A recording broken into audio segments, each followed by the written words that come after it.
Hi hello welcome to Jar TV guest with Jar TV కార్యక్రమానికి స్వాగతం సుస్వాగతం. నేను ప్రసన్న భారతి.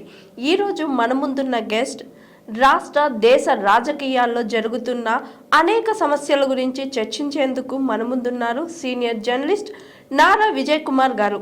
మరి ఆయన అడిగి దేశ రాష్ట్ర రాజకీయాల గురించి తెలుసుకుందాం. హాయ్ సార్, నమస్తే. నమస్కారం అండి. ఎలా ఉన్నారు సార్? బాగున్నాను సార్. అయితే ఇప్పుడు రెండు తెలుగు రాష్ట్రాల్లో చూస్తే రాజకీయ పరిస్థితులు కానీ అట్లాగే మన డిపార్ట్మెంట్లో కానీ చట్టాలు కానీ పార్లమెంట్లో కానీ చాలా అవకతవకలు గందరగోళంగా ఉన్నారు. మీరు ఒక సీనియర్ జర్నలిస్ట్గా అంటే ఇప్పుడున్న పరిస్థితులు ఎందుకు ఇలా తయారైనాయి సార్? రాష్ట్ర రాజకీయాలు ముఖ్యంగా ఉమ్మడి ఆంధ్రప్రదేశ్ వేరు, విభజన జరిగిన తర్వాత ఒక వేరు. ఉమ్మడి ఆంధ్రప్రదేశ్లో జరిగిన రాజకీయాల్లో డబ్బు ప్రభావం పెరిగింది. మన సౌత్ ఇండియా ముఖ్యంగా ఉమ్మడి ఆంధ్రప్రదేశ్లో ఉన్నటువంటి సమయంలో రాజకీయాల్లో డబ్బు ప్రవాహాన్ని పెంచినటువంటి వ్యక్తి చంద్రబాబు నాయుడు. చంద్రబాబు నాయుడు డబ్బు ప్రవాహాన్ని పెంచితే రాజశేఖర రెడ్డి వచ్చిన తర్వాత దాన్ని డబుల్ చేశారు.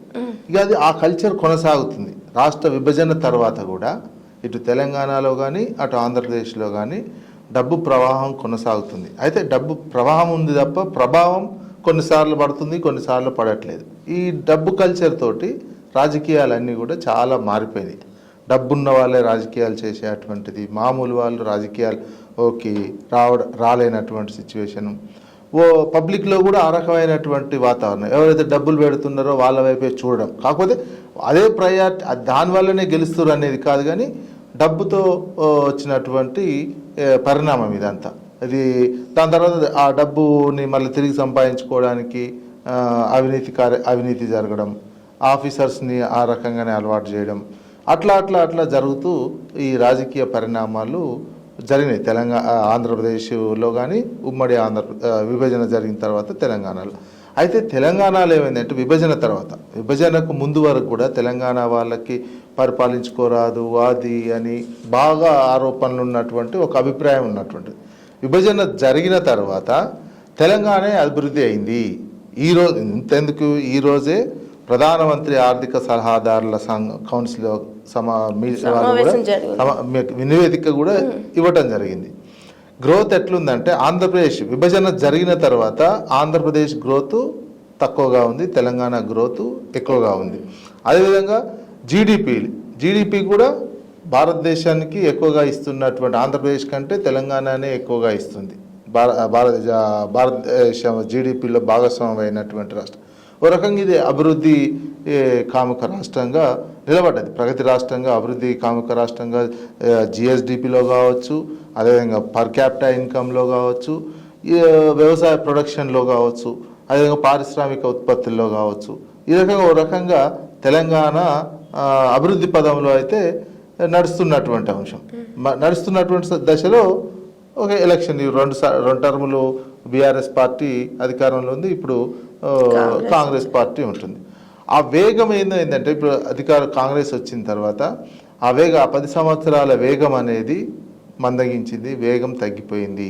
కాంగ్రెస్ పార్టీ విధానాలు కావచ్చు, కాంగ్రెస్ పార్టీ ఇంప్లిమెంటేషన్ చేస్తున్నటువంటిది కావచ్చు, విభజన జరిగిన తర్వాత ఆ వేగానికి బ్రేక్ పడింది. ఈ 9 వేగం కాంగ్రెస్ కు లేదంటున్నారు. బీఆర్ఎస్ కాలంలో జరిగిన రాష్ట్ర అభివృద్ధి పార్టీకి కాదు, రాష్ట్ర అభివృద్ధికి సంబంధించినటువంటి వేగం. ఎందుకంటే వాళ్ళు ఇప్పుడు సెంట్రల్ లెవెల్లో ప్రధానమంత్రి స్థాయి ఫైనాన్స్ కౌన్సిల్కి ఆర్థిక కౌన్సిల్కి సంబంధించిన ఇచ్చిన నివేదిక, లేటెస్ట్ ఈరోజు ఇచ్చినటువంటి నివేదిక మనకు ప్రామాణికంగా తీసుకున్నా చాలా క్లియర్గా అర్థమైపోతున్నటువంటి అంశం. తెలంగాణ ఏ రకంగా అభివృద్ధి అవుతుంది, ఏ రకంగా ప్రొడక్షన్లో ఉంది, జీడిపిలో దేశ జీడిపిలో ఎంత మేర భాగస్వామ్యం అవుతుంది అనేది. ఈ రకంగా రాజకీయాలు తెలంగాణలో ఏర్పడ్డ తర్వాత రాజకీయము అభివృద్ధి ఈ రకంగా పెరుగుతూ వస్తుంది. ఇప్పుడు ఈ 9 నెలల కాలంలో అధికారం వచ్చినటువంటి కాంగ్రెస్ పార్టీ మాత్రం అంత వేగంగా తీసుకెళ్ళలేకపోతుంది. ముఖ్యంగా ఇక్కడ రైతాంగం ఇబ్బంది పడేటువంటిది ప్రధానంగా పెట్టుబడి కోసం ఇబ్బంది, కరెంటు కోసం ఇబ్బంది పడినటువంటి రోజులు ఉమ్మడి ఆంధ్రప్రదేశ్లో ఉండే. ఇప్పుడు పెట్టుబడికి సంబంధించిన రైతు బంధును సరైన టైంలో ఇవ్వలేకపోయింది. అది రైతాంగానికి చాలా ఇబ్బందికరమైనటువంటి అంశంగా ఉన్నది ప్రస్తుతం తెలంగాణలో. దీని మీద నెక్స్ట్ గవర్నమెంట్ ఎట్లా చేస్తుందో, ఏ రకంగా వ్యవహరిస్తుందో చూడాల్సినటువంటి అవసరం ఉంది. అయితే మీరే అన్నారు కదా సార్, అభివృద్ధిలో ఈ 10 ఏళ్లలో బీఆర్ఎస్ పార్టీ వల్ల తెలంగాణ బాగా అభివృద్ధి చెందింది అని చాలా నివేదికలు కూడా చెప్పాను. అంత అభివృద్ధి చేసిన బీఆర్ఎస్ ఒక్కటే స్థాయికి అగపాతాలకి వెళ్ళిపోయింది. కనీసం పార్లమెంట్ ఎలక్షన్లో అయితే ఒక్క డిపాజిట్ కూడా, మొత్తం డిపాజిటే గల్లంత అయిపోయింది. ఆ సిచ్యువేషన్ ప్రజల్లో బీఆర్ఎస్ మీద అంత కోపం రావడానికి కారణాలు ఏమై ఉండొచ్చు సార్? 10 సంవత్సరాలు ఉన్న నేపథ్యంలో సహసిద్ధంగా వ్యతిరేకత వస్తుంది, సహసిద్ధమైనటువంటిది. ఇది అసెంబ్లీ ఎలక్షన్లో మొత్తం జీరో అయినటువంటిది కదా. అసెంబ్లీ ఎలక్షన్లో మంచి ఓటింగ్ పర్సెంటేజ్ తెచ్చుకున్నది, 39 స్థానాలతో ఉన్నది బీఆర్ఎస్ పార్టీ. పార్లమెంట్లో ఇప్పుడు ఈ మన ఎలక్షన్స్ కావనే భావం వచ్చిందో ప్రజలు రకమైనటువంటి తీర్పు ఇచ్చారు. అది అందుకే ప్రజలు ఒక అవగాహన కూడా, ప్రాంతీయ అస్తిత్వం కూడా, మనం తెలంగాణ అస్తిత్వం లేకుండా పోయింది. ఇప్పుడు పార్లమెంట్లో బీఆర్ఎస్ పార్టీ అనే పార్టీకి పార్లమెంట్ స్థానాలు దక్కకపోవడం వల్ల తెలంగాణ ఎంత ఇబ్బంది పడుతుంది అర్థమవుతుంది. మనకు ఆత్మ గౌరవం కావచ్చు, అస్తిత్వం కావచ్చు, చాలా దెబ్బతిన్నట్టు కనిపిస్తుంది ఢిల్లీలో. ఇప్పుడు చూడు, మనం విడిపోయాను, ఆంధ్రప్రదేశ్లో ఉన్నటువంటి రాజకీయ నాయకుల మీద వాళ్ళతో కొట్లాడి తెలంగాణ తెచ్చుకున్న తర్వాత ఇప్పుడు పార్లమెంట్లో ఢిల్లీలో ఎవరు చక్రం తిప్పుతున్నారు? చంద్రబాబు నాయుడు చక్రం తిప్పుతున్నాడు. జస్ట్ 16 సీట్లు ఉన్నటువంటి చంద్రబాబు నాయుడు చక్రం తిప్పుతున్నాడు. మరి మనం ఏమైంది? మన చైతన్యం ఏమైంది? తెలంగాణ చైతన్యం 10 సంవత్సరాలకే మూలకు పడైంది అనుకోవాలా? ఇప్పుడు ఢిల్లీలో మన పాత్రే లేదు. రెండు జాతీయ పార్టీలకు సంబంధించినటువంటి 8 ఎంపీలు ఉన్నప్పటికీ నీకు అసలు అక్కడ వాల్యూవే లేదు. ఇప్పుడు ఏం వాల్యూ లేదు అక్కడ. ఓవైపు నితీష్ కుమార్ చక్రం తిప్పుతున్నాడు బీహార్లో, బీహార్కు సంబంధించినటువంటి వ్యక్తి, ఇక్కడ చంద్రబాబు నాయుడు చక్రం తిప్పుతున్నాడు. పార్లమెంటు ఫస్ట్ సమావేశాలు సెంట్రల్ హాల్ జరిగినటువంటి నేపథ్యంలో సెంట్రల్ హాల్లో పవన్ కళ్యాణ్కి వచ్చినాయి 2 ఎంపీలు అండి. 2 ఎంపీలు ఫ్రంట్లో కూర్చొని అటు పవన్ కళ్యాణ్ కూర్చున్నాడు, చంద్రబాబు నాయుడు కూర్చున్నాడు. అరే తెలంగాణ వాళ్ళు ఎవరు లేరు. దేశ రాజకీయాలను మనం తెలంగాణ వాళ్ళని శాసించొద్దా? మన అస్తిత్వాన్ని నిలుపుకొని మనది మనం సాధించుకునే అవకాశం లేకుండానే పోయింది కదా. మిగతా 16 మంది ఎంపీలు తెలంగాణ వాళ్ళు, బీజేపీ కావచ్చు, కాంగ్రెస్ కావచ్చు, ఆ రోజు జూమ్ పెట్టి కెమెరా పార్లమెంట్ సెంట్రల్ హాల్లో జూమ్ పెట్టి చూసినా ఎక్కడున్నారో దొరకట్లేరు. అంత ప్రజలు ఇచ్చిన తీర్పే కావచ్చు, కానీ తెలంగాణ అస్తిత్వం మీద ఎంత ప్రభావం పడిపోయింది. మనం కొట్లాడి తెచ్చుకున్నటువంటి దాని మీద ఆంధ్రోల ముందు మనము నామోషిలాగా ఉండాల్సినటువంటి పరిస్థితి అయితే తెలంగాణ అస్తిత్వానికి వచ్చింది. ఇప్పుడు చంద్రబాబే దేశ రాజకీయాలను శాసిస్తున్నాడు. మరి ఇప్పుడు ఈ సందర్భంగా మన రాష్ట్రానికి ఇంకా ముందు ఇంకెంత నష్టం జరగబోతుందో, నీటి పంపకాల్లో కావచ్చు, ఆస్తుల విభజనలో కావచ్చు, మన అనవసరంగా విద్యుత్ బకాయిలు ఉన్నాయని చెప్పి అవి వసూలు మనకు రావాలి, వాళ్ళకి మనం వచ్చేది దాన్ని అడ్జస్ట్ చేసుకోకుండా మనకు రావాల్సిన మన అకౌంట్లోకి వెళ్ళి తీసి కూడా 2500 కోట్లు మళ్ళీ ఆయన తీసుకుపోయినటువంటి సిచ్యువేషన్. ఇట్లాంటి అన్యాయాలన్నీ జరుగుతున్నాయి. ఎందుకు? మరి ఇప్పుడు ఉన్నటువంటి వాళ్ళు ప్రశ్నించాలి, ఆ 2500 కోట్లు ఎందుకు ఇచ్చారు? మనకు ఉండాల్సినటువంటి అడ్జస్ట్మెంట్ అంటే మనకు రావాల్సినవి ఉన్నాయి కదా, ఉద్యోగులకు సంబంధించిన విద్యుత్ బకాయిలు రావాల్సినవి ఉన్నాయి, ఇతరవి ఉన్నాయి, ఇవన్నీ ఉన్నాయా? అవన్నీ తీసుకోవాల్సినటువంటి వాటి గురించి సమాధానం చెప్పాల్సినటువంటి అవసరం ఉండే. ఆ రకంగా మనకు ఒక అస్తిత్వం 10 సంవత్సరాలకే అస్తిత్వం మీద దెబ్బ తగిలినట్టే అనిపిస్తుంది నాలాంటి వాళ్ళకు. నేనైతే తెలంగాణ ఉద్యమంలో ఉన్నటువంటి వ్యక్తిగా నాకు తెలంగాణ అస్తిత్వం మీద ఈ 10 సంవత్సరాలనే ప్రభావం పడిపోయింది. ప్రజలు ఇచ్చిన తీర్పు కావచ్చు, ఇంకేదైనా కావచ్చు, ఒక ప్రాంతీయ అస్తిత్వం ఉన్నటువంటి పార్టీ ఉండాల్సినటువంటి అవసరం ఉండే. తెలంగాణ ఢిల్లీలో గొంతుగా ఉండాల్సినటువంటి అవసరం ఉండే. అది రాకపోవడం తెలంగాణ ప్రజలకు చాలా ఇబ్బందికరమైనటువంటిది. ఈ 4 ఏళ్ళు ఇంకా ఎన్ని రకాల తెలంగాణకు ఇబ్బందులు వస్తాయో చూడాల్సినటువంటి అవసరం ఉంది. ఎందుకంటే మనకు గ్రోత్ అవుతున్నట్టు, ఫాస్ట్గా వేగంగా గ్రోత్ అవుతున్నట్టు అటువంటి స్టేట్కి ఈ అన్ని ప్రతిబంధకాలుగా అయిపోయినాయి. లేకపోతే మనం ఇంకా ఫాస్ట్గా మీద అన్ని దేశంలోనే ఇంకా చాలా వేగంగా మన తలసరి ఆదాయం పెరిగేది, మన ఎకనామిక్ యాక్టివిటీ బాగా పెరిగేది తెలంగాణలో. ఆ ఎకనామిక్ యాక్టివిటీ అంతా ఒకేసారి స్లో డౌన్ అయిపోయింది. సార్, అయితే ఇప్పుడు బీఆర్ఎస్ పరిస్థితి ఏంటి సార్? ఎందుకంటే చాలా మీడియా కానీ లేదంటే ఇప్పుడు పీపుల్స్ కానీ మాట్లాడుకునేది ఏంటంటే బీఆర్ఎస్ పరిస్థితి అయిపోయింది, బీఆర్ఎస్ని తీసుకెళ్ళి బీజేపీలో కలిపేస్తున్నారు, కేసీఆర్ ఇంకా ఫామ్ హౌస్ కి అంకితం అయిపోయినారు అని అంటున్నారు. దీంట్లో ఎంతవరకు వాస్తవం ఉండొచ్చు సార్? ఇక అదేంటంటే పార్లమెంట్ లో 0 రావడం, ఒక్క ఎంపీ కూడా రాకపోవడం, దాంతో రాజకీయంగా రాజకీయ పార్టీలు, ప్రత్యర్థి పార్టీలు చేస్తున్నటువంటి ఆరోపణ కిందనే నేను భావిస్తున్నాను. అదొక రాజకీయ వ్యూహం. అవతల కాంగ్రెస్ పార్టీకి కావచ్చు, బీజేపీకి కావచ్చు, బీఆర్ఎస్ అంటే పడినటువంటి పార్టీ పడినటువంటి వాళ్ళు కావచ్చు, అదొక వ్యూహాత్మకంగా అవతల రాజకీయ పార్టీ మీద దాడి చేయడం అన్నట్టు. 0 అయిపోయారు ఒకటికి 2 సార్లు అంటుంటే వాళ్ళ మీద మేము డామినేట్ అవుతాం, మాకు అవకాశం వస్తుందేమో అనే ఒక వ్యూహంతో చేస్తున్నటువంటిదే. కానీ ఇది బీఆర్ఎస్ పార్టీ అనేది ఒక ప్రాంతీయ అస్తిత్వంతో ఉన్నటువంటి పార్టీ. ఆ ప్రాంతీయ అస్తిత్వం ఉన్నటువంటి పార్టీ ప్లస్ తెలంగాణ కోసం కొట్లాడినటువంటి పార్టీగా ప్రజల్లో ముద్రపడి ఉన్నది. మీకు ఓటమి కావచ్చు, అధికారం లేకపోవచ్చు, కానీ ఒక ప్రాంతీయ అస్తిత్వం ఉన్నటువంటి పార్టీ 10 సంవత్సరాలు పరిపాలన చేసిన తర్వాత ఇది ఇంకో పార్టీలో విలీనం అవుతుందని అయితే నేను అనుకోను.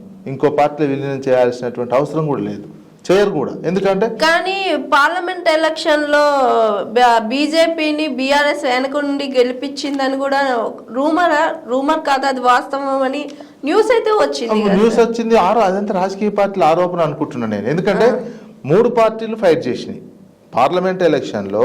కాంగ్రెస్, బీజేపీ, బీఆర్ఎస్ 3 పార్టీలు ఎవరి కాళ్ళు గెలవాలని ఫైట్ చేసింది నా అంచనా ప్రకారం.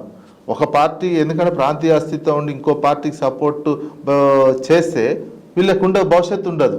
అందుకని ఫైట్ చేయడంలో నేనైతే 3 పార్టీలు 3 రకాలుగా చాలా టఫ్ ఫైటే చేసినాయి. ప్రజలు ఆ రకంగా తీర్పు ఇచ్చారు. దానికి ఒక పార్టీ ఇంకో పార్టీ పొత్తు లేకుండా ఫైట్ జరుగుతున్నటువంటి సందర్భంలో నేనైతే ఆ పార్టీకి ఓట్లు బీఆర్ఎస్ పార్టీ వాళ్ళు బీజేపీకి ఓట్లు వేయమని చెప్పారని అయితే నేను అనుకోవట్లేదు. మనకు కనిపిస్తున్న రాజకీయ ముఖ చిత్రం చూసినట్లయితే ఈ 3 ఎలక్షన్ టైంలో ఈ 3 రాజకీయ పార్టీలు లిటరల్గా ఫైట్ చేసినాయి. మాది బయట ఇంకో రాజకీయ పార్టీ బీజేపీ వాళ్ళు కాంగ్రెస్తో ములాఖాత్ అయ్యారు బీఆర్ఎస్ అని అనొచ్చు, కాంగ్రెస్ వాళ్ళు బీజేపీ తోటి బీఆర్ఎస్ ములాఖాత్ అయింది, ఒప్పందం కుదుర్చుకుర్రు అని అది రాజకీయ ఆరోపణ కిందనే నేను తీసుకుంటున్నాను. కానీ నా అబ్జర్వేషన్ రియల్గా మాత్రం ఫైటే జరిగింది. ఆ ఫైట్లో తీర్పట్లు వచ్చింది అంతే. కానీ బీఆర్ఎస్ తరపున నిలబడిన పార్లమెంట్ సభ్యులు అంత కెపాసిటీ లేని వాళ్ళని, అంటే ఇప్పుడు ఒక దగ్గర బీజేపీ నిలబడిన క్యాండిడేట్ ఇంకా డౌన్ ఫాలో ఉన్న క్యాండిడేట్ ని బీఆర్ఎస్ నిలబెట్టిందని కూడా అంటున్నారు కదా సార్, అదెంత? అంటే రాజకీయంగా వచ్చినప్పుడు ఒక రాజకీయ పార్టీ ఓడిపోయిన తర్వాత గెలిచిన వాళ్ళే చెప్పిందే డామినేటింగ్ ఉంటుంది. ఇంకా ఓడిపోయిన వాళ్ళ మీద ఆరోపణ చేయడానికి ఏదైనా ఉంటుంది. ఓడిపోయిన వాళ్ళు అది భరించాల్సి వస్తుంది. ఏ మాట అన్నా అది భరించాల్సినటువంటి అవసరం ఉంటుంది. ఇక మాటలు అంటుంటారు మా క్యాండిడేట్, ఒక్కొక్కసారి మామూలు క్యాండిడేట్ మీద కూడా వేరే వాళ్ళు గెలిచినట్టు. చిరంజీవి మీద ఆంధ్రాలో ఉన్నప్పుడు చిరంజీవి మీద ఒక మామూలు వ్యక్తి మహిళను పెడితే కూడా మహిళే గెలిచింది చిరంజీవి మీద. అప్పుడే ఇట్లాంటివి వస్తాయి.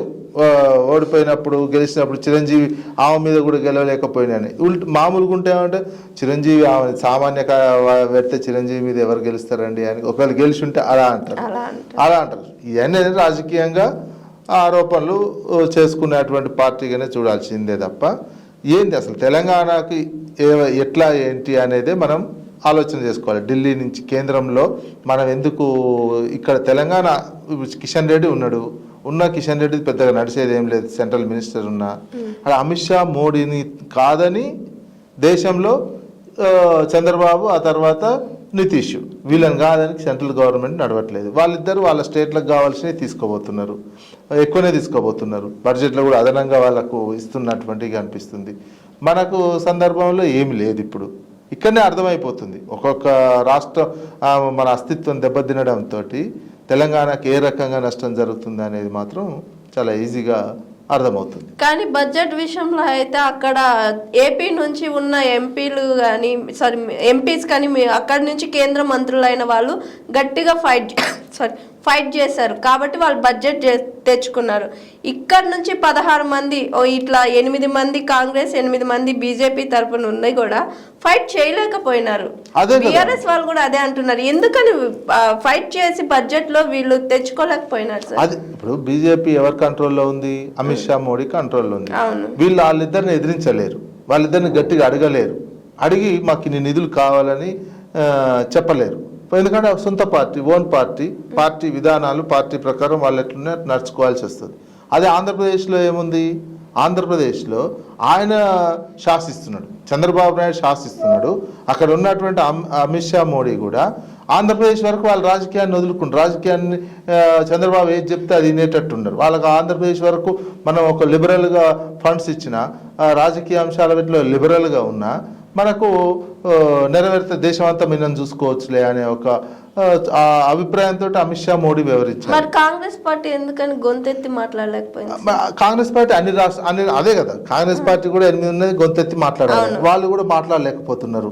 ఎందుకు? వాళ్ళకి 10 రాష్ట్రాలు, ఒక్క ఈ రాష్ట్రం మీదనే కాదు కదా, వాళ్ళకి అన్ని రాష్ట్రాల ప్రతిపక్షం రాహుల్ గాంధీ మాట్లాడితేనే మాట్లాడినట్టు. దాని మీద ఇక్కడ ఉన్న ఎంపీలు జాతీయ పార్టీ అనే పేరుతోటి నీకు పార్లమెంట్లో కానీ ఇంకేదైనా ఒక్క రాష్ట్రం విషయాన్ని మాట్లాడాలంటే వాళ్ళకు కూడా మిగతా రాష్ట్రాల వాళ్ళు కూడా ముందొస్తారు. ఓ ఎజెండా తీసుకొని ఆ రోజు జరిగినటువంటి దేశమంతా ఏమైనా పెద్ద ఇన్సిడెంట్ ఉంటే దానికి సంబంధించిందో దేశానికి సంబంధించిన విధానాల మీదనే మాట్లాడదు తప్ప పర్టికులర్గా ఈ స్టేట్కి ఇట్లా ఇవ్వండి, ఈ స్టేట్కి ఇట్లా అన్యాయం జరుగుతుందని మాట్లాడేటువంటి శక్తి రాహుల్ గాంధీకి లేదు. వాళ్ళు ఏమన్నట్టు జాతీయ పార్టీ అంటే ప్రాంతీయ అస్తిత్వం ఉన్నటువంటి ఒక పార్టీ. అదే ఇప్పుడు డిఎంకే ఉన్నది, జస్ట్ జిఎంకేనో ఇంకా వేరే పార్టీ ఉందని వాళ్ళు కొట్లాడతారు. ప్రాంతీయ అస్తిత్వం ఉన్నటువంటి పార్టీగా వాళ్ళు పార్లమెంట్లో మమతా బెనర్జీ ఉన్నది, ఆమె ఎట్లా కొట్లాడుతుంటుంది కనిపిస్తుంటుంది కదా. ఇక్కడ మనకు ఆ శక్తి లేకుండా పోయింది తెలంగాణకి ప్రాంతీయ అస్తిత్వం ఉన్నటువంటి ఒక పార్టీకి ఎంపీలు ఉన్నట్లయితే పార్లమెంట్లో నిలదీయడానికి అవకాశం ఉంటుంది. 2 జాతీయ పార్టీలు వాళ్ళకు జాతీయ అంశాలకు సంబంధించినటువంటి, ఇతర రాష్ట్రాలకు సంబంధించినటువంటి ఆ టైం కాడ జమ్మూ కాశ్మీర్ అంశం ఒకటి ఉందనుకో, అదే హైలైట్ అయిపోయి దాని విషయం మీద కొట్లాడినట్టుగా అనిపిస్తుంది. ఈ అంశం మర్చిపోతారు. అదే తెలంగాణ ఎంపీలు పర్టికులర్గా ఉన్నారనుకో, తెలంగాణ అస్తిత్వం ఉన్నటువంటి పార్టీస్, వీళ్ళు ఎక్కువ మాట్లాడే అవకాశం ఉంటుంది. ఈ రకమైనటువంటి అస్తిత్వం మీద మాత్రం మనకు 10 సంవత్సరాల్లోనే దెబ్బపడ్డది. మన పక్క వైపు ఉన్నటువంటి చంద్రబాబు నాయుడు మాత్రం నడిపించుకునేటువంటి శక్తి సంపాదించుకున్నారు. మరి ప్రజలు ఇచ్చినటువంటి తీర్పు వల్లనే ఇది జరిగింది. ప్రజలు కూడా ఎలక్షన్లో ఆలోచించాల్సినటువంటి అవసరం ఉంటుంది. ఎవరైతే మనకు సంబంధించినటువంటి అంశము డెవలప్మెంట్కి సంబంధించింది కావచ్చు, మన అస్తిత్వానికి సంబంధించింది కావచ్చు, ఎవరు కాపాడగలుగుతున్నారు, ఎవరు చూస్తున్నారు, ఎవరి చేతుల్లో ఉంటే తెలంగాణ బాగుంటుంది అనే అంశాన్ని మాత్రం ప్రజలే ఆలోచించుకొని ఓట్లు వేయాల్సినటువంటి అవసరం అయితే ఉందనేది ఇంకా క్లియర్గా అర్థమైంది ఈ ఎలక్షన్ల తర్వాత. అయితే ఇంకొకటి కూడా అనుకోవచ్చా సార్, ఎందుకంటే ఇప్పుడు చంద్రబాబు నాయుడు గారు అక్కడ మినిస్టర్ అయినారు, ఇక్కడేమో ఆయన శిష్యుడు రేవంత్ రెడ్డి మినిస్టర్ అయినాడు, ఈయన అదే చీఫ్ మినిస్టర్ అయినాడు. చంద్రబాబు నాయుడు గారు అక్కడ నుంచి మన మోడీ గారినే శాసిస్తున్నారు. ఈ ముగ్గురు ఒక ట్రయాంగిల్ లవ్ స్టోరీ నడుపుతూ రాజకీయాలు నడుపుతున్నారని అనుకోవచ్చా? కొన్ని అంశాల విషయంలో అనిపిస్తుంది. అది వాస్తవమా కాదా అనేది ఇంకా భవిష్యత్తులో తేలుతుంది, కాలంలో డిసైడ్ అవుతుంది తప్ప ఇక్కడ ఒక తిరిగి ఇప్పుడు బీజేపీ కూడా ఏమైతుంది, ఓటుకు నోటు కేసు విషయంలో బీజేపీ ఎందుకు చొరవ తీసుకోవట్లేదు అంటే, ఇప్పుడు చంద్రబాబు నాయుడు ఉన్నాడు, దాని మీద ఎక్కువ తక్కువ ముందుకు వెళ్ళలేనటువంటి సిచ్యువేషన్లో కనిపిస్తుంది. అదేవిధంగా ఏమైందంటే, గతంలో అదానికి సంబంధించినటువంటిది తెలంగాణలో అడుగుపెట్టినీలే, అదాని ఇన్వెస్టర్స్, అదానికి సంబంధించినటువంటిది తెలంగాణలో రాకుండా గత ప్రభుత్వం బీఆర్ఎస్ అడ్డుకుంది. ఇప్పుడు అదాని ఎవరు, మోడీకి చాలా దగ్గర మిత్రుడు, మోడీ ఫుల్ సపోర్ట్ చేస్తున్నటువంటి ఆయనకు తెలంగాణ మార్కెట్ మొత్తం అప్పగించేటువంటి చర్యలు ప్రారంభమైనాయి. ఇది చాలా ప్రమాదకరమైనటువంటి అంశం. మళ్ళీ అందుకోసమే ఇలా ముగ్గురు మధ్యలో ఈ ఎపిసోడ్ ఉంటుంది. ఇటు చంద్రబాబు నాయుడుది ఓటుకు నోటు కేసు, అదానికి తెలంగాణ మార్కెట్ అప్పగించడం, మోడీ, ఈ ముగ్గురు ప్లస్ ఫ్రెండ్షిప్ లాగానే నడుస్తున్నట్టు అనుకోవాల్సినటువంటి అవసరం ఉంది. అయితే దీనికి మరిన్ని ఆధారం ఇంకా ఈ కాలం డిసైడ్ చేస్తుంది.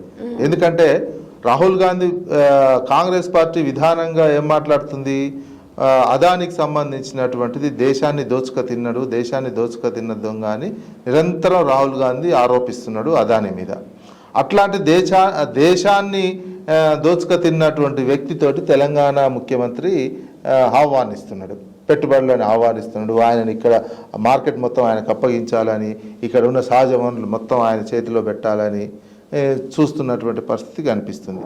మరి అటువంటి సమయంలో కాంగ్రెస్ పార్టీ వ్యక్తి ఇటు బీజేపీకి సంబంధించినటువంటి ప్రధానమంత్రితోటి కేంద్ర రాష్ట్ర మధ్య సంబంధాలు ఉండడం వేరు, నీకు ఆయనకున్నటువంటి దోస్తానాన్ని తీసుకొచ్చి మొత్తము అదానికి అప్పగించడానికి ఎలక్ట్రిసిటీ కావచ్చు, అదేవిధంగా సహజ వనరుల విషయంలో కావచ్చు, ఇంకో రకంగా ఉన్నటువంటి అన్ని కూడా ఇక్కడ మార్కెట్ అప్పగించడం చేస్తున్న ప్రయత్నాలు. ఇది భవిష్యత్తులో ఈ బంధం ఏంది, ఈ బంధానికి ఏంది అనేది మరింత కాలమే సమాధానం చెప్తుంది. ఈ బంధం మరింత ఒక కాంగ్రెస్ ముఖ్యమంత్రి ఈ రకంగా వ్యవహరిస్తుంటే ఇటు సహకరిస్తారు కూడా, మోడీ సహకరిస్తున్నాడు. మోడీ సహకరిస్తుంటే రాహుల్ గాంధీ కామ్గా ఉంటున్నటువంటి సిచ్యువేషన్ కనిపిస్తుంది. ఇటు చంద్రబాబు నాయుడు ఎట్లాగో ఆయనకు చంద్రబాబు మధ్యలో ఉన్నటువంటి ఓటుకు నోటు కేసు ఇద్దరి మధ్యలోనే లింక్ ఉన్నది. ఇప్పుడు చంద్రబాబు నాయుడు ఎట్లాగూ కేంద్రంలో ఉంటే అది కాపాడాల్సినటువంటి అవసరం ఉంటుంది. ఈయనది బయటపడితే ఆయనది బయటపడుతుంది కదా, చంద్రబాబు నాయుడు కూడా బయటపడుతుంది కదా. అందుకని ముగ్గురు మధ్యలో ఉన్నటువంటి రిలేషన్ ఏంది అనేది భవిష్యత్తులో ఇంకా మరింత బయట, ఇప్పుడు ఉన్నటువంటి అనుమానాలకు తోడు దీని భవిష్యత్తులో మొత్తం బయటపడుతుంది. అంటే ఇప్పుడు ఒక ఆంధ్రప్రదేశ్ రాష్ట్ర ముఖ్యమంత్రి దేశ రాజకీయాలని శాసించే అంత దాకా వచ్చాడు. ఎందుకని సార్? ఇప్పుడు ఆయన కూటమిలో ఉన్నాడు, కూటమి నుంచి బయటకు వస్తే ఆ పార్టీయే బీజేపీయే ప్రభుత్వం కూలిపోతుందనే ఒక భయంతో చంద్రబాబు ఎట్లా చెప్తే మోడీ అట్లా ఆడుతున్నాడని అనుకోవచ్చా? అందుకే ప్రజలు ఇచ్చిన తీర్పు 16 ఎంపీ సీట్లు ఉంది. ఇప్పుడు ఆయన మోడీ చంద్రబాబు నాయుడు తప్పుకుంటే ఈజీగా సంక్షోభంలో పెడుతుంది ఢిల్లీలో కేంద్ర ప్రభుత్వం. అమిత్ షా నితీష్ తప్పుకున్న కథం. అందుకని ఉన్నటువంటి 16 సీట్లతోటి దేశాన్ని శాసించేటువంటి పవర్ చంద్రబాబు నాయుడు తెచ్చుకున్నాడు. అదెందుకు ప్రజలు ఓట్లు వేసి తెచ్చుకున్నారు. తెలంగాణలో ఏమైంది? చర్య 8 ఇచ్చారు, 2 జాతీయ పార్టీలకు ఇచ్చారు, శాసించేది లేదాడ. తెలంగాణకు సంబంధించిన అదే బీఆర్ఎస్కి ఏమన్నా 16 ఎంపీలు వచ్చి ఉంటే బీఆర్ఎస్ఏ శాసించే అవకాశం ఉంటుండేది. అట్లాంటి అవకాశం తెలంగాణ సమాజం కోల్పోయింది. ఓ రకంగా తెలంగాణ సమాజము 2 జాతీయ పార్టీలకు 8 సీట్లు ఇచ్చి మనం శాసించే అవకాశాన్ని కోల్పోయినాం. అదైతే ప్రజలే ఆలోచించుకోవాలి. అదే రకమైనటువంటి బాధాకరమైనటువంటి తెలంగాణకి ఇప్పుడు దేశంలో పెద్ద చోటు లేదు. పార్లమెంట్లో కానీ ఉన్నది, కిషన్ రెడ్డి ఉండొచ్చు సెంట్రల్ మినిస్టర్, కానీ అంత అస్తిత్వంతో కూడినటువంటి చంద్రబాబు లాగా కిషన్ రెడ్డి వ్యవహరిస్తారా? వ్యవహరించలేరు. చంద్రబాబుకి వెయిట్ ఎక్కువ ఉందా, కిషన్ రెడ్డికి వెయిట్ ఎక్కువ ఉందా అంటే చంద్రబాబుకి వెయిట్ ఎక్కువ ఉంటుంది రాజకీయంగా. అయిపోయి అక్కడనే తేలిపోయాయి మన ఉన్నటువంటి అంశం. అట్లాంటి ఇది మనం కోల్పోయినాం. తెలంగాణ సమాజం అది కోల్పోయింది. ఇఫ్ ఓ ప్రాంతీయ అస్తిత్వం ఉన్న పార్టీకే వచ్చినాయి అనుకోండి ఆ 16 సీట్లు కనుక, మా తెలంగాణ సమాజమే కింగ్ మేకర్ అయ్యేది కదా. తెలంగాణ సమాజమే శాసించే అటువంటి అవకాశం ఉండేది. తెలంగాణ అంటే అక్కడ ఎంత రెస్పెక్ట్ ఉండేది, ఇదంతా ఉండేది. ఆ రెస్పెక్టు, ఆ భయము, ఆ శాసించే కెపాసిటీని తెలంగాణ కోల్పోయింది, ఆంధ్ర సాధించుకుంది. అయితే ఎలక్షన్స్ బీఆర్ఎస్ పార్టీ ఓడిపోయినప్పటి నుంచి ఒక నల్గొండ సభలో తప్పితే కేసీఆర్ గారిని ఎక్కడ చూడాల.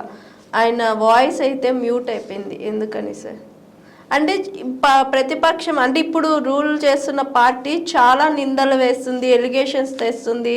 కేసీఆర్ ఫామ్ హౌస్లో కూర్చొని మందు తాగుతున్నాడు, ఇలాంటివి చేసినా కూడా ఆయన బయటకు రాలా, మాట్లాడలేకపోతున్నారు. ఎందుకని? అది వ్యక్తిగతంగా యాజ్ ఎ పార్టీ విధానం ఎట్లుందనేది మనం చూడాల్సినటువంటి. పర్సనల్గా వ్యక్తిగా ఒకసారి వస్తారు, ఒకసారి రారు, కొన్నిసార్లు మాట్లాడతారు, స్టేట్మెంట్లు ఇస్తారు, అవి జరుగుతున్నది. యాజ్ ఎ పార్టీ విధానం, ఆయన పార్టీ అధ్యక్షుడిగా ఉన్నప్పటికీ పార్టీ ఎట్లా నడుస్తుంది, పార్టీ ఎవరితో నడిపిస్తున్నాడు, విధానాలు ఎట్లున్నాయి అనే అంశమే మనం క్రైటీరియాగా తీసుకోవాలి. వ్యక్తిగా ఒక్కో సందర్భంలో వస్తారు, ఒక్కో సందర్భంలో రారు. వ్యక్తి అంశం కాదు. ఇక్కడ బీఆర్ఎస్ పార్టీ ఉందనుకోండి, బీఆర్ఎస్ పార్టీ ఏంది, రోజు ఎట్లా ఫైట్ చేస్తుంది, రైతు బంధుకు సంబంధించింది కావచ్చు, రైతు రుణమాఫీకి సంబంధించింది కావచ్చు, ఇతర నిరుద్యోగానికి సంబంధించింది కావచ్చు, ఈ అంశాల మీద పార్టీ రెగ్యులర్గా ఫైట్ చేస్తుందా లేదా, అడుగుతుందా, క్వశ్చన్ చేస్తుందా లేదా, అసెంబ్లీలో ఈ పార్టీ ప్రతిధ్వనిస్తుందా లేదా అనేది చూడాలి.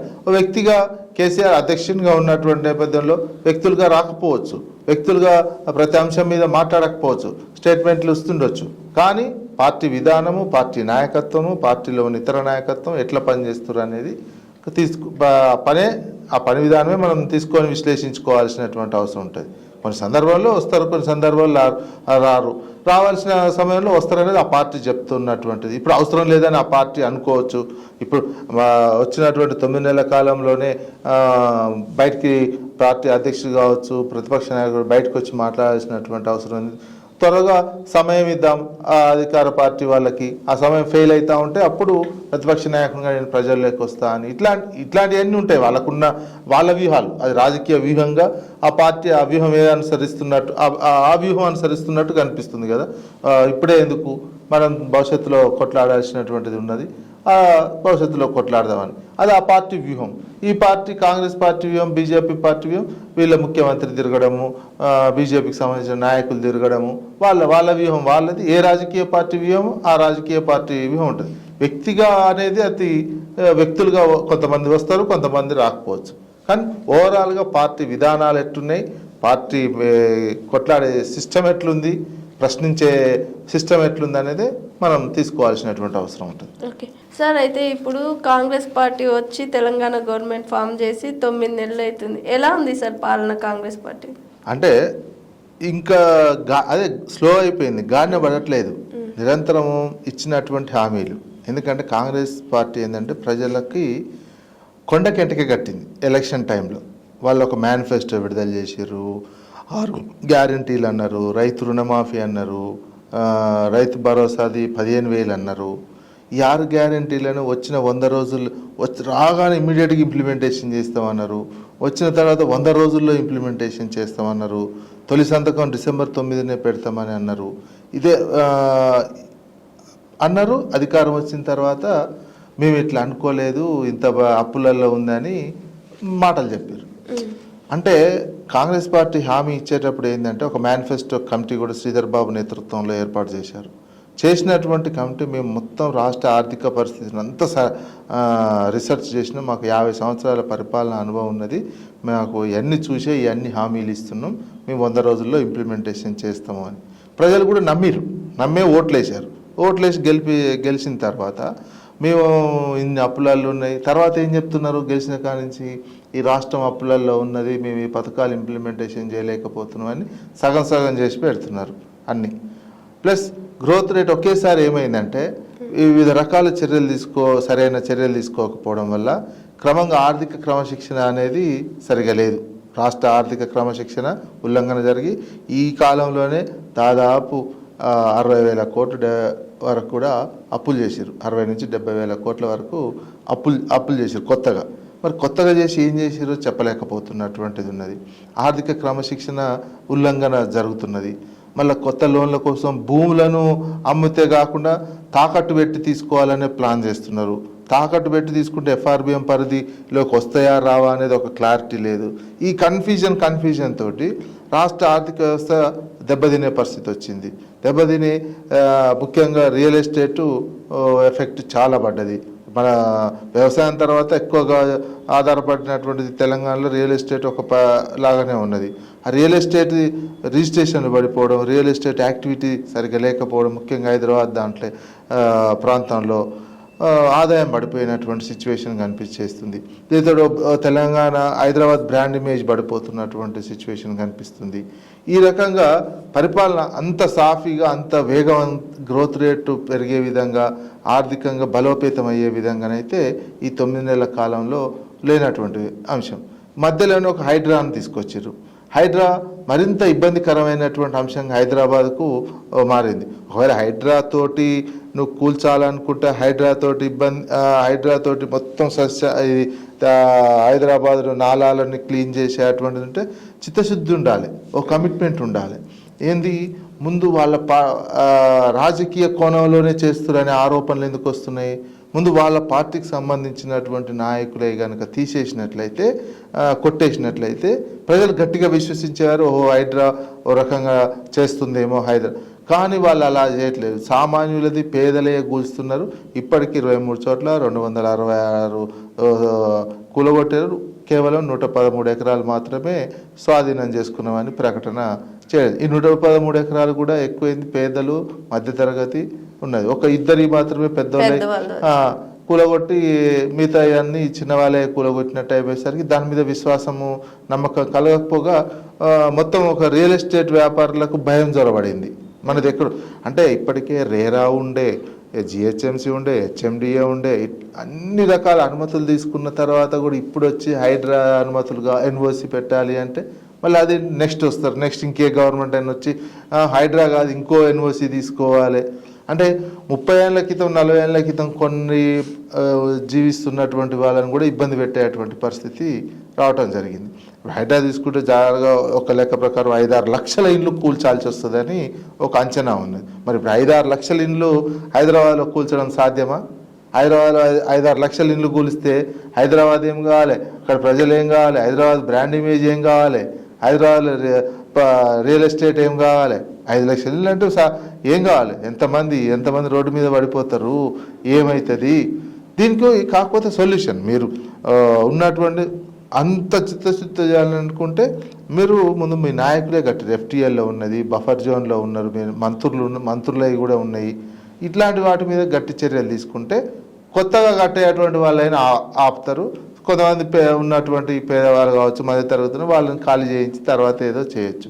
మీరు ఏకదమ్ రాజకీయ దురుద్దేశమే ఎక్కువ కనిపిస్తుంది, ఆరోపణలు అవే వస్తున్నాయి కదా. ఒకేసారి రియల్ ఎస్టేట్ పడుకోవడం వల్ల వచ్చిన ఎవరికి నష్టం? తెలంగాణ సమాజానికే నష్టం జరుగుతుంది. మీరు అదే అనుకోండి, హైడ్రాతో చేయాలి ఇవన్నీ. వాస్తవానికి గండిపేట అదేవిధంగా హిమాయత్ సాగర్ నీళ్లు డ్రింకింగ్ వాటర్కి సంబంధించినటువంటి హైదరాబాద్ వాడుతున్నాను. దాని ప్రయోగం కూడా చేశారు. హైదరాబాద్ ఆ 2 జలాశయాల నీళ్లు వాడకుండా మనం కృష్ణా గోదావరి వాటర్ సరిపోతున్నాయని ఒక 2 సంవత్సరాల క్రితం ప్రయోగం చేశారు. నీళ్లున్నా గండిపేట హిమాయత్ సాగర్ డ్రింకింగ్ వాటర్ హైదరాబాద్కు వాడకపోయినా సరిపోయినాయి. ఎందుకు? ఈ 311 కూడా తీసేయాల్సినటువంటి అవసరం ఉంది. జనాభా పెరుగుతుంది.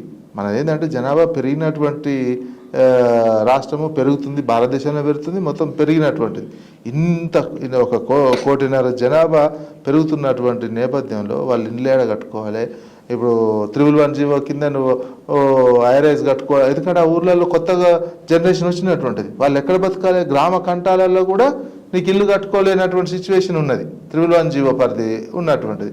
అటువంటిప్పుడు 311 తీసేయాల్సినటువంటి అవసరం. అదే సందర్భంలో నీకు గండిపేటని హిమాయత్ సాగర్ యొక్క పర్యావరణాన్ని కాపాడుకుంటూ అది చేయాలి. నీకు డ్రింకింగ్ వాటర్ అనుకో, ఇక డ్రింకింగ్ వాటర్ హిమాయత్ సాగర్ గండిపేట వాడాల్సినటువంటి అవసరం లేదు. ఎందుకంటే మనం డెడ్ స్టోరేజ్ ఉన్న కృష్ణా నుంచి తెచ్చుకునేటట్టు ప్లాన్ రూపొందించారు. గోదావరి నుంచి కూడా వస్తున్నటువంటి నేపథ్యంలో హైదరాబాద్కి అదే ఇక జనం పెరుగుతుంటే సహజం. ఇంకా నీకు ఇంకో ఆల్టర్నేటివ్ లేదు. లేకపోతే మనం జనమే ఇంపార్టెంట్. వాళ్ళు బతకడం, వాళ్ళ ఇంట్లో ఉండడం అనేది, కొత్త ఇల్లు కట్టుకోవడం రావాల్సినటువంటి అవసరం ఉంది. ఆ అభివృద్ధి జరగాలి.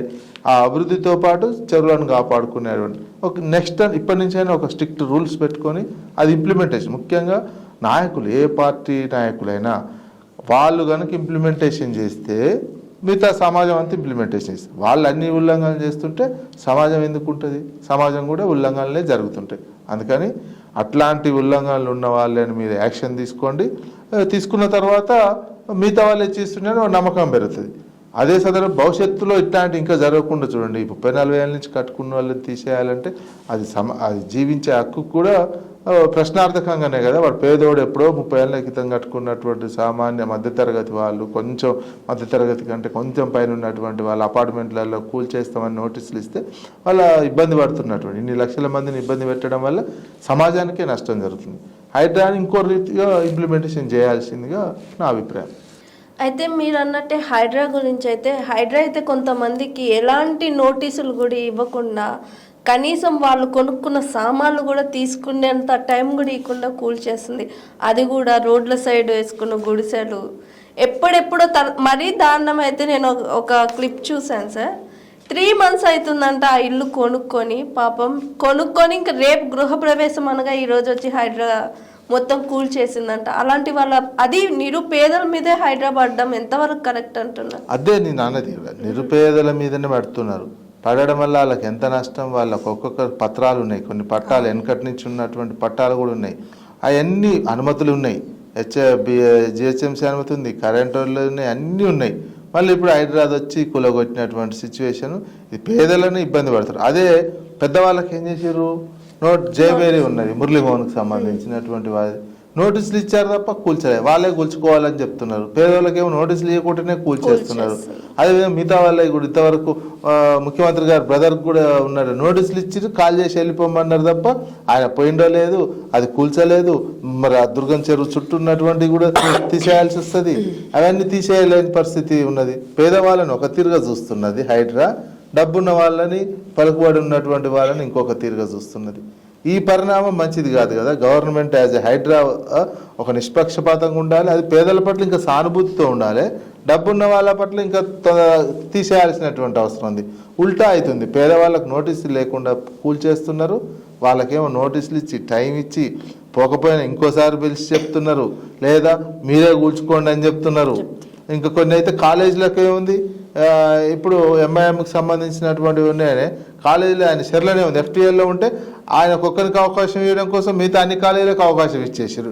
మేము స్టూడెంట్స్ ఉన్నప్పుడు కూల్చాము, హాలిడేస్లో అప్పుడే తీసేస్తాము అని అయిపోయి ఒక్కొక్కటి రిలాక్సేషన్ ఇచ్చుకుంటూ వస్తున్నారు.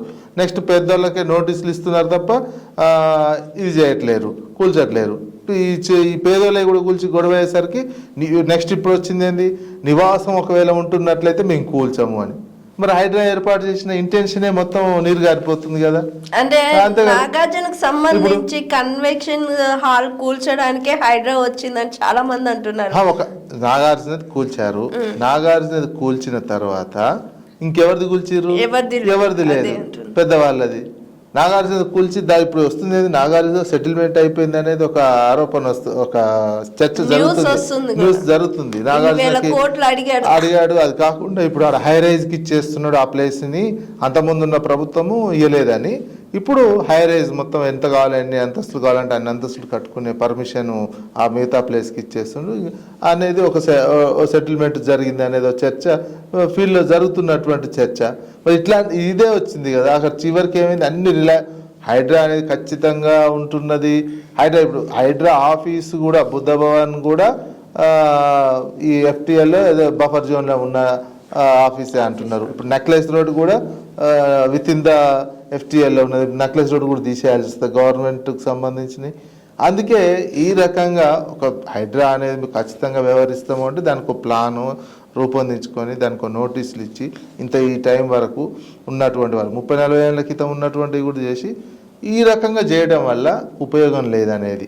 దాంతో మీరు భవిష్యత్తులో ఒకవేళ ఇప్పుడు ఏదన్నా ఉన్నా కొంతమంది డబ్బున్న వాళ్ళే తీసేసి పేదలని సానుభూతితో చూడాల్సినటువంటి అవసరం ఉన్నది.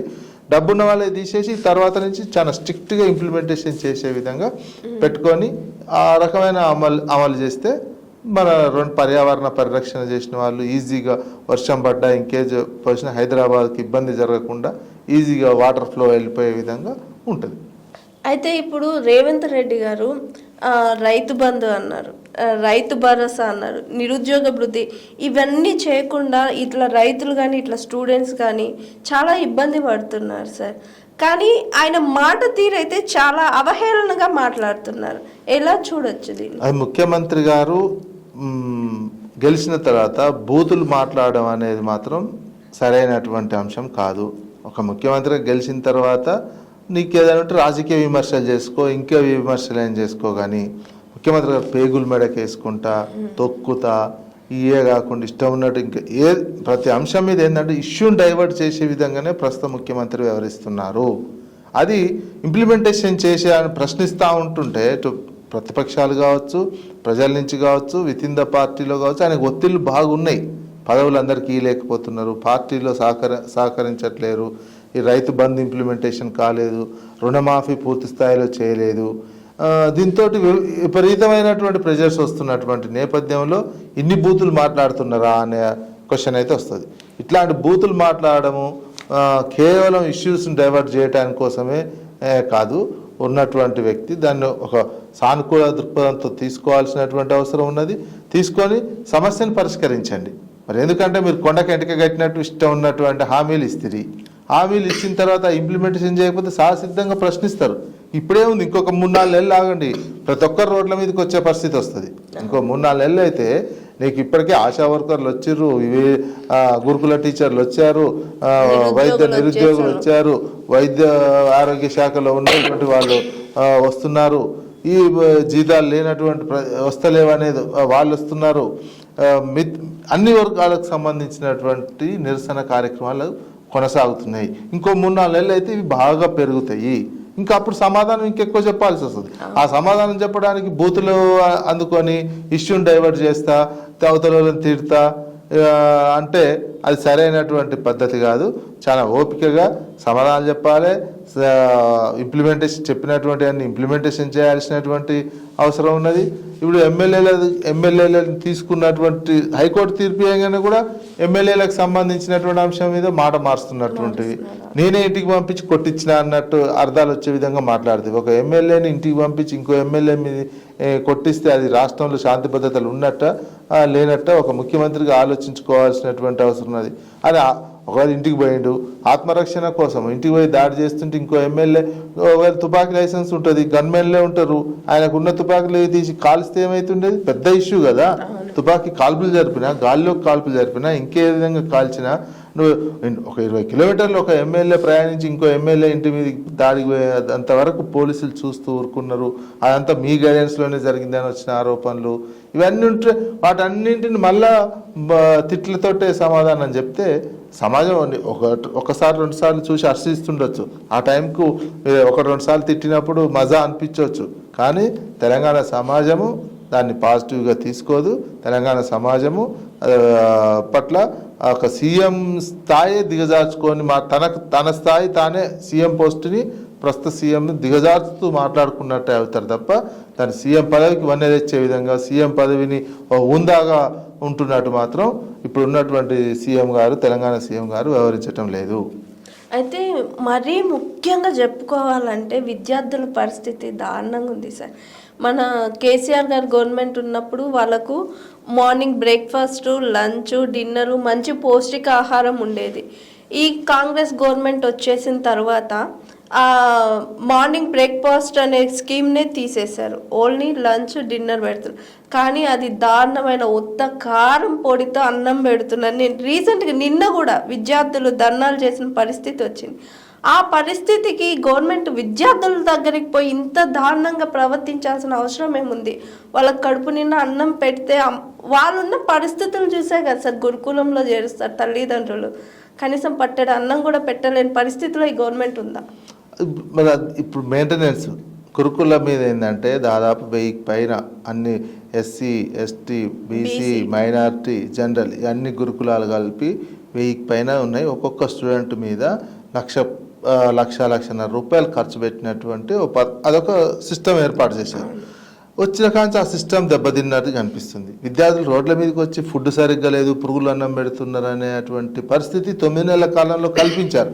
దాన్ని మరింత స్ట్రెంథెన్ చేసే బదులు దీన్ని వీక్నెస్ చేశారు. వీక్నెస్ చేయడంతో విద్యార్థులే రోడ్ల మీదకి వచ్చి వస్తున్నటువంటి సిచ్యువేషన్.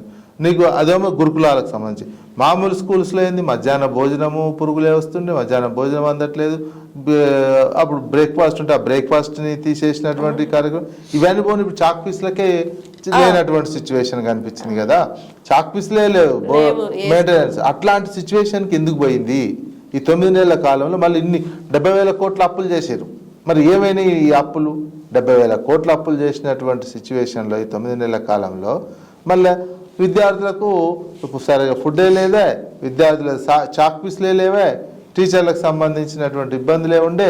ఈ రకమైనటువంటి ఇబ్బందులు ఎందుకు వచ్చినాయో తనకు తామే ప్రభుత్వం కూడా ప్రశ్నించుకోవాల్సిన, తనకు తాను ఆలోచించుకోవాలి. అరే చాక్ పీసులు లేనటువంటి సిచ్యువేషన్లోకి ఎందుకు రాష్ట్ర ఎడ్యుకేషన్ సిస్టమ్ వెళ్ళిపోయింది అనే అంశాన్ని చూసుకోవాల్సినటువంటి అవసరం ఉంది. ఇట్లా అందుకే ఒక్కొక్కటి ఇంకా పెరుగుతాయి. ఇంకా 3-4 నెలల తర్వాత చాలా ఘోరంగా పెరుగుతాయి, చాలా ఘోరంగా ఇబ్బంది పడాల్సి వస్తుంది. వీళ్ళకేంది ఇవన్నీ ఎఫెక్టు ఆర్థికంగా క్రమంగా పడిపోతుంది. అంత ఆర్థిక శక్తి లేకుండా పోతుంది. అప్పులు చేయడం జరుగుతుంది. చెల్లింపులు చేయలేకపోతారు, కాంట్రాక్టులకు చేయలేకపోతారు, విద్యార్థులకు ఫీజులకు చేయలేకపోతారు, విద్యార్థులకు ఫుడ్ ఇవ్వలేకపోతారు. ఆఖరికి వైద్యానికి సంబంధించినటువంటి అంశంలో మాతా శిశు మరణాల రేటు పెరిగింది. మాతా శిశు అంతకుముందు ప్రభుత్వ ఆసుపత్రుల్లో డెలివరీలు అవుతుంది, డెలివరీకి పోతే కొడుతున్నారు, వసతులు లేవు. నిన్న హుజూర్ నగర్ లో ఉన్నటువంటి దాంట్లో డెలివరీకి పోతే కింద తొక్కిర్రట, తొక్కితే ఆ పాప చనిపోయింది, కొట్టిర్రని. ఇట్లాంటి పరిస్థితి ఎందుకు? సరైన మెయింటెనెన్స్, సరైన సమీక్ష లేక, అజమాయిషీ లేక, సరైన జీతాలు ఇవ్వక ఇట్లాంటి పరిస్థితి ఎందుకు వచ్చింది విద్యా వైద్య రంగాల్లో? ఇవి సరిదిద్దుకోలేక వీటికి సరైనటువంటి విధంగా అంటే ఎక్కువ హామీలు ఇచ్చేసరికి చెప్పలేనటువంటి సిచ్యువేషన్.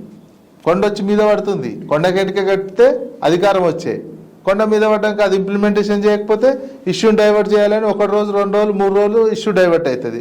తర్వాత ఆ ఇష్యూ ఎన్ని రోజులు డైవర్ట్ అవుతుంది. ఇప్పుడు రైతు రుణమాఫీ కొద్ది రోజులు డైవర్ట్ చేయగలిగినాం. ఇప్పుడు అయితే ఈ రోజు మొత్తం రైతులు వచ్చి ప్రజాభవన్ అని పెట్టితే ప్రజాభవన్లోనే అడగాలని వచ్చిరుగా. ఈరోజు అడుగుతాం, కనీసం అడుగుతాం, ప్రశ్నిద్దాం అని వచ్చి అడిగితే అక్కడికి రాగానే ముసలోళ్ళందరినీ అరెస్ట్ చేశారు. ఈరోజు రైతులు ఊర్ల నుంచి, వికారాబాద్ నుంచి వచ్చిన రైతుల్ని, ఆ రైతుల్ని, ఈ రైతుల్ని ఈరోజు వచ్చి ప్రజాభవన్లో వినతి పత్రం ఇస్తాం, అడుగుతాం, వాళ్ళు కార్యక్రమం ముట్టడానికి పెట్టిర్రు. వచ్చి అడిగి రాగానే కట్టెలు పెట్టుకొని వచ్చారు పాప. వాళ్ళు రాగానే వాళ్ళని పోలీసు వ్యాన్ ఎక్కించి తీసుకోబోతుంటారు. మరి అప్పుడు ప్రజాభవన్ ఇది ఎవరైనా రావచ్చు అని అన్నటువంటి వ్యక్తి ఇట్లాంటి ఉన్నప్పుడు వచ్చి అడిగితే ఈ రకమైనటువంటి సిచ్యువేషన్. కొద్ది రోజులు 2 రోజులు డైవర్ట్ చేసినావు, 3వ రోజు వచ్చి అడుగుతూనే ఉన్నారు. ఇది రైతు రుణమాఫీ, రేపు రైతు బంధు కూడా అదే వస్తుంది. రైతు బంధు ఇప్పుడు వానాకాలం సీజన్కు రైతు బంధు వేయలేదు, మరి నెక్స్ట్ అన్న వేయాల్సి వస్తుందిగా, ఎక్స్ట్రా వేయాల్సి వస్తుంది. ఇవన్నీ ఏంటంటే ఫైనాన్షియల్ సిచ్యువేషన్ ఎట్లుందంటే, ఫైనాన్షియల్ సిచ్యువేషను ఇన్ని పథకాలకి ఇన్ని సరిపోతలేవు. ఉన్నదేంది, రైతు రుణమాఫీకి కొంత పెట్టిండు, ఇప్పుడు రైతు బంధుకు వెళ్ళదు, ఒక కారు ఎగ్గొట్టిండ్రు, ఈ కారు నెక్స్ట్ కార్కి వేస్తుండొచ్చు, ఇంకో కారు ఎగ్గొడతారు. ఎట్లా పెన్షన్స్ కూడా ఇవన్నీ ఏంటంటే 2 సంవత్సరాల పెన్షన్లు, ఒక 2-3 సంవత్సరాల రైతు బంధు ఎగ్గొడితే రాష్ట్ర ఆర్థిక పరిస్థితి సెట్ అవుతుంది అనే ఒక అంచనాతో వెళ్తున్నట్టు కనిపిస్తుంది. అది సెట్ అవుతుందా కాదా త్వరలో తేలిపోతుంది. పెన్షన్స్ ఎగ్గొడితే ఊరుకోలేరు, ఉద్యోగులకు జీతాలు టైంకి ఇవ్వకపోతే ఎగ్గొట్టినా ఊరుకోరు. ఇక అందుకని పెన్షన్స్, ఈ రైతు బంధు ఏదో ఒక ముచ్చట చెప్పి ఇష్యూ ఉన్నప్పుడు ఇట్లా డైవర్ట్ చేసి చేద్దాంలే అనుకుంటున్నట్టు కనిపిస్తుంది. కానీ అది 2 రోజులు చేస్తాం, 3 రోజులు చేస్తాం, తర్వాత ఎట్లాగ అడుగుతారు. రైతు బంధు వచ్చిన కాంచి, ఇప్పుడు ఈ గవర్నమెంట్ వచ్చిన కాంచి అయితే రైతు బంధు వేయలేదనే చర్చ అవుతుంది. తర్వాత దీనికి విధి విధానాలు రూపొందిస్తామని అంటున్నారు. మరి ఆ విధి విధానాలు ఇంకెప్పుడు రూపొందిస్తారు? ఒక కమిటీ వేశారు, ఆ కమిటీ 2-3 చోట్ల తిరిగింది, ఇంతవరకు రిపోర్ట్ ఇవ్వలేదు. ఆ రిపోర్ట్ వచ్చి మంత్రి గారు, వ్యవసాయ మంత్రి అప్పుడప్పుడు పంట వేసిన వాళ్ళకే రైతు బంధు ఇస్తామని చెప్తారు. అదైనా ఏదో తేల్చలే కదా, ఒక క్లారిటీ లేదు, ఎవరికి ఇస్తారు ఎవరికి ఇయ్యరు అనే క్లారిటీ కూడా ఎందుకు అసలు జనరల్ గా ఆ అవసరమే లేదు. ఉన్నటువంటిది ఇచ్చేయచ్చు, కానీ దాన్ని ఎత్తేసే కార్యక్రమం ఉంది కాబట్టి దాన్ని తీసేసేటువంటి ఆలోచన ఉందో, లేకపోతే దాన్ని కంట్రోల్ చేసే ఆలోచన ఉన్న నేపథ్యంలో ఇవన్నీ చెప్తున్నారు. ప్లస్ డబ్బులు లేవు అక్కడ. ఇదే రుణమాఫీకి రుణమాఫీకి అన్ని ఇవ్వలే, 31,000 కోట్లు ఏమి ఇవ్వలే, 17,000 కోట్లే ఇచ్చినాం, ఇంకా 12,000 కోట్లు ఇచ్చేది ఉంది అంటున్నారు. నెక్స్ట్ ఇప్పుడు ఏమంటే రైతు బంధుకు ఇవ్వాల్సి వస్తుంది. రైతు బంధు కూడా కౌలు రైతులకు కూడా ఇస్తామన్నారు. కౌలు రైతు ఎవరో గుర్తించాల్సినటువంటి అవసరం ఉంది. ఇవన్నీ సమస్యలు వచ్చి మీద పడతా ఉంటే ముఖ్యమంత్రి గారు తట్టుకోలేకపోతున్నారు. ఆ ఫ్రస్ట్రేషన్ తోటి ఇష్టం ఉన్నది ఏదొస్తే అది మాట్లాడుతున్నట్టు కనిపిస్తుంది. ఇంకా ఈ ముందు పెరిగితే ఇంకెన్ని ఫ్రస్ట్రేషన్లు వస్తాయో, ఇంకే రకమైనటువంటి మాటలు వినాల్సి వస్తుందో అని మాత్రం అందరు ఒక మాలాంటి వాళ్ళు అనుకుంటున్నారు. ఈ రకమైనటువంటి పరిపాలన సరిగ్గా కాదు. ఒకవేళ ఈ రకమైన పరిపాలననే చేసుకుంటూ పోతే ఈ 5 సంవత్సరాల్లో కాంగ్రెస్ గవర్నమెంట్ తెలంగాణలో కూలిపోయే అవకాశం ఉండొచ్చా సార్? ఇక ఈ 5 సంవత్సరాలు కాంగ్రెస్ గవర్నమెంట్ ఉంటుంది, ఉండకుంటే ఏముండదు. ఈ 5 సంవత్సరాల తర్వాత జరిగే ఎలక్షన్లో ప్రజలు ఎట్లా తీర్పిస్తారో చూడాల్సినటువంటి అవసరం ఉంది. దీని తర్వాత ఈ 5 సంవత్సరాల్లో వీళ్ళు ఇప్పుడు ఎవరు దించేయలేరు. ఎవరు ఆ పార్టీ అంత పెద్ద సంక్షేమం వస్తే ఏమైనా ఉంటే వేరే వాళ్ళని పెట్టుకుంటే తప్ప కాంగ్రెస్ గవర్నమెంటే ఉంటుంది ఈ 5 సంవత్సరాలు. ఈ 5 సంవత్సరాలు ఉన్న తర్వాత ఈ 5 సంవత్సరాల పరిపాలన ఎట్లా ఉంది ఏంది అనేది ప్రజలు అబ్జర్వ్ చేస్తారు. తర్వాత వచ్చే ఎలక్షన్లో అప్పుడు తీర్పిస్తారు. అయితే ఇప్పుడు తెలుగు తల్లి విగ్రహాన్ని తీసేసి అక్కడ రాజీవ్ గాంధీ విగ్రహం పెట్టాలని, తెలంగాణ తల్లి విగ్రహాన్ని తీసేసి రాజీవ్ గాంధీ విగ్రహం పెట్టాలని చూస్తున్నారు. అది ఎంతవరకు పెట్టారు? శంకుస్థాపన కూడా చేశారు, ఇనాగ్రేషన్ చేశారు. అది చాలా మంచి చర్య కాదు. రాజీవ్ గాంధీ విగ్రహం అక్కడ పెట్టాల్సినటువంటిది కాదు. రాజీవ్ గాంధీని కూడా అవమానించినట్టే అది. రాజీవ్ గాంధీని భవిష్యత్తులో ఎట్లాగో ఏ గవర్నమెంట్ ఆ ఏరియా ముందే పాత ప్రభుత్వం కావచ్చు, తెలంగాణ అస్తిత్వంతో కూడుకున్నటువంటి ఆ ప్లేస్ డిసైడ్ అయ్యి ఉన్నది. అది తెలంగాణ తల్లి కోసము ఆ ప్రాంతం అంతా పెట్టాలని ప్రభుత్వం నిర్ణయించుకున్నది. అది దానికి తెలంగాణ తల్లిని కోసం పెట్టాల్సినట్టు. రాజీవ్ గాంధీ 1 కిలోమీటర్ దూరంలో 2 కిలోమీటర్ ఒకటి ఉంది, ఇంకోటి కావాలన్నా వేరే దగ్గర పెట్టుకోవచ్చు. నెక్స్ట్ ఇంకో ప్లేస్లను ఇంకో చౌరస్తాలను ఏమైనా పెట్టుకోవచ్చు. దానికి అదేం లేదు. ఉద్దేశపూర్వకంగా పాత ప్రభుత్వం మీద ఉన్నటువంటి కోపమా, కేసీఆర్ మీద ఉన్న కోపమా, తెలంగాణ తల్లిని పెట్టాల్సిన ప్లేస్లో రాజీవ్ గాంధీని పెట్టడం, రాజీవ్ గాంధీ విగ్రహం పెట్టడం అనేది మాత్రం తెలంగాణ సమాజాన్ని, తెలంగాణ వాదులకు బాధాకరమైనటువంటి అంశం. తెలంగాణ సమాజాన్ని కూడా అవమానించినటువంటి చర్య. రాజీవ్ గాంధీది కూడా ఆయనకు కూడా అవమానం. ఆయన ఇచ్చినటువంటి తెలంగాణ కాంగ్రెస్ గవర్నమెంట్ ఇచ్చింది కదా, ఇచ్చినప్పుడు ఆడ తెలంగాణ తల్లి విగ్రహం పెట్టాల్సినటువంటి ఆల్రెడీ గతంలో తెలుగు తల్లి ఉండే, తెలుగు తల్లి విగ్రహాన్ని తీసేసి తెలంగాణ తల్లి పెట్టాలని అటువైపు అమరజ్యోతి ఉన్నది, అమరవీరుల స్మారక జ్యోతి ఉన్నది, ఇటువైపు సెక్రటేరియట్, మధ్యలో తెలంగాణ తల్లి. అదొక మొత్తం తెలంగాణ ప్రాంత అస్తిత్వానికి సంబంధించినటువంటి ఒక గుర్తుగా ఉండిపోయే విధంగా ఉండాలని గత ప్రభుత్వం అనుకున్నది. అది తెలంగాణ సమాజం కూడా స్వాగతించినటువంటిది. అక్కడ తెలంగాణ తల్లి పెట్టాలని అందరూ కోరుకున్నటువంటిది. దాన్ని కాదని రాజీవ్ గాంధీ విగ్రహాన్ని పెట్టడం అనేది చాలా రాంగ్ డెసిషన్. ఇది ప్రభుత్వానికి ఇబ్బంది. ఎందుకంటే మీరు చేయాల్సుకుంటే ఇంకెన్ని అయినా ఉన్నాయి, రాజీవ్ గాంధీ విగ్రహాలు ఎన్నో ఉన్నాయి, ఇంకోటి పెట్టుకోవాలనుకున్నా పెట్టుకోవచ్చు. వేరే దగ్గర చాలా ఉన్నాయి, పెట్టడానికి ఎవరేం అభ్యంతరం వ్యక్తం చేయరు. కానీ దీన్ని తెలంగాణ తల్లిని తీసుకొని లోపల పెడతా అంటే ప్రజలు రోజు సెక్రటరీకి పోయి చూస్తారా? సెక్రటరీ పోయి టచ్ చేయగలలేదు. తెలంగాణ తల్లి అనేది బయట ప్రజలందరికీ అందుబాటులో ఉండాల్సినటువంటి విగ్రహం, ఒక అస్తిత్వానికి ఒక స్ఫూర్తినిస్తున్నటువంటి విగ్రహంగా చూస్తారు.